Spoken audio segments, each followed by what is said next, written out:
right? What do you do? How do you trade trending days after ranging days?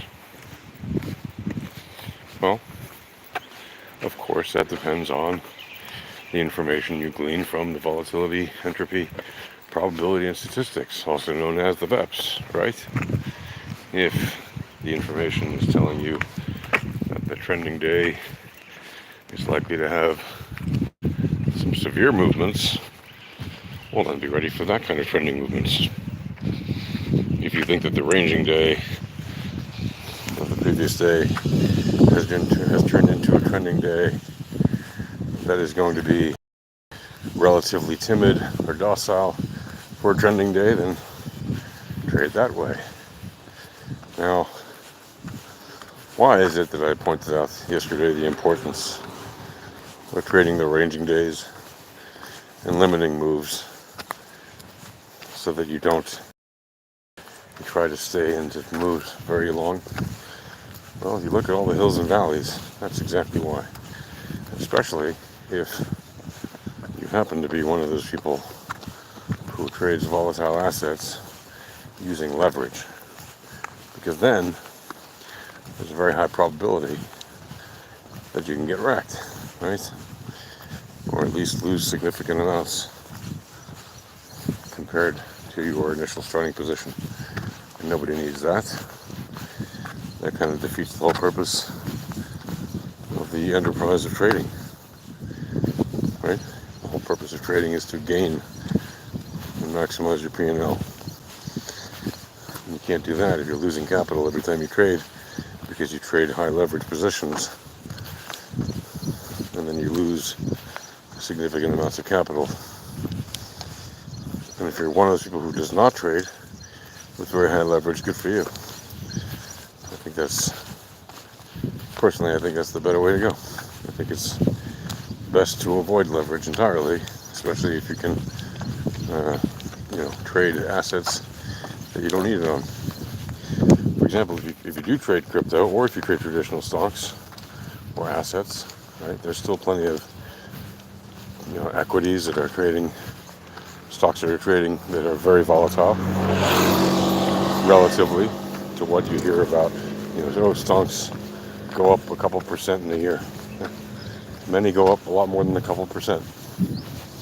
And they have up days and down days. And they have up hours and down hours. And they have up minutes and down minutes, right? And you can trade all that. So, when I hear people, telling me about their fantastic P&L, and then they show you like the profits gained from one trade. Maybe I'll show you 2 or 3, but notice they'll never show you the losses. Those are the people you have to be most wary of, right? If someone's going to be transparent with you, they're either transparent or they're not. And it's not anybody's business to know what somebody else's positions are, frankly. I don't think sharing positions is interesting at all, right? But if you're going to flex about it, well, then you should be transparent all the way. Because otherwise, all you're telling people is, actually, this is all I've ever won. Because you're going to brag about the things you won and not talk about the rest. It's the oldest, childhood game in the book, essentially. Childish game. And it's very obvious when somebody does that they're definitely not consistently profitable, right? Especially if you're engaged with many conversations with them. And that's the only thing they ever show you about their actual trading. Then it's like, they're definitely not doing that on a regular basis. Otherwise, first of all, they would show it to you on a regular basis. And most of all, they would be fully transparent, right? They may as well show you the whole P&L list. But nobody's going to do that. Therefore, it's just unnecessary flexing, and it's really just dishonest. And you should avoid it. Because falling into that trap is just an easy way to get suckered into losing positions. Based on the interests of people who are, your direct competitors. Right? In the world of trading, right, everybody who trades is really trading alone. At the end of the day, when you're trading at home or if you're trading in an office, it doesn't really matter. When you are the one who punches the numbers to enter a trade and to exit a trade, you are the one who does that. No one else is responsible for that. So whatever the wins and losses are, they're on you. And what that means is, this can be a very difficult lesson to accept. What that means is that as much as you want to get advice from people that have more experience, you're kind of shooting yourself in the foot when you do it. Right? Don't look for a guru. Right? Learn the skill for yourself so that you don't need a guru. And I know a lot of people like to have a guru or somebody they can turn to for answers when all seems impossible and they don't know what to do. Look, you can always ask your friends who you trade with, or with whom you speak about trading, or your close friends in general, if they understand anything about it, or if they're just good listeners and can tell you things. You can even ask professionals or whatever, people in the trading world, if you know any, or people who run discords like the one we run at Alpha Trading. And by all means, you can always ask. But remember, the skill that's necessary to be consistently successful over the long period, the long time, the long term, whatever you want to call it, the skill is for you to be able to identify and analyze the information, to make with that what you will. And remember, you don't always need to be in a trade.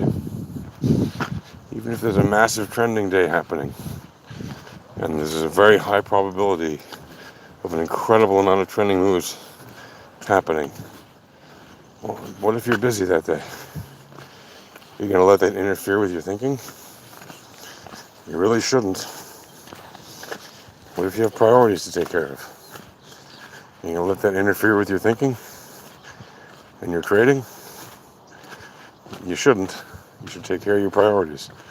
Maybe your priorities are not around the trading day, even though it's going to be a huge day. Right? Bitcoin's going to jump 25% today, and then you miss it. Who cares? You're going to come back the next day, and whatever amount of Bitcoin you have in your bag, whether it's nothing or whether it's a whole bunch of Bitcoins, is going to be, now you're going to be, if you want to trade it ever again, trading it at a different price, that's all. It doesn't matter. What matters is the percentage moves. Right?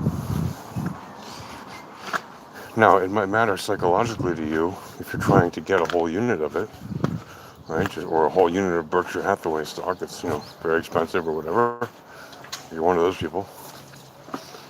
It matters psychologically to you because you're like, oh, I don't have a whole unit. I need to keep trading to get more of that unit. Right? Well, how do you do that? Well, you either trade other assets that you can have multiple units of that are cheaper, and then with the profits you make from those trades, you buy, Bitcoin if that's what you want, or whatever other expensive asset you're looking at, or you trade strictly limit orders as much as possible so that the exchanges don't eat you on fees, and you just slowly build your stack over time. Now, I know people who love to have a nice healthy stack of Bitcoin, and they would never scalp less than one unit of it. And they love it. They love that asset. And they know how to scalp it and know how to trade everything. But they won't scalp less than one unit. Because they understand it's very difficult to build up a stack when you're making only fractions of a percentage of the P&L. Right? So if the asset jumps up $100, but you only have 1% of one Bitcoin, then the asset really jumped up only $1 for you in terms of your P&L. You got that $100 gain, but then divided it by 100 because you only have 1% of one Bitcoin. So anyway, yeah, those are some things to think about. Happy trading.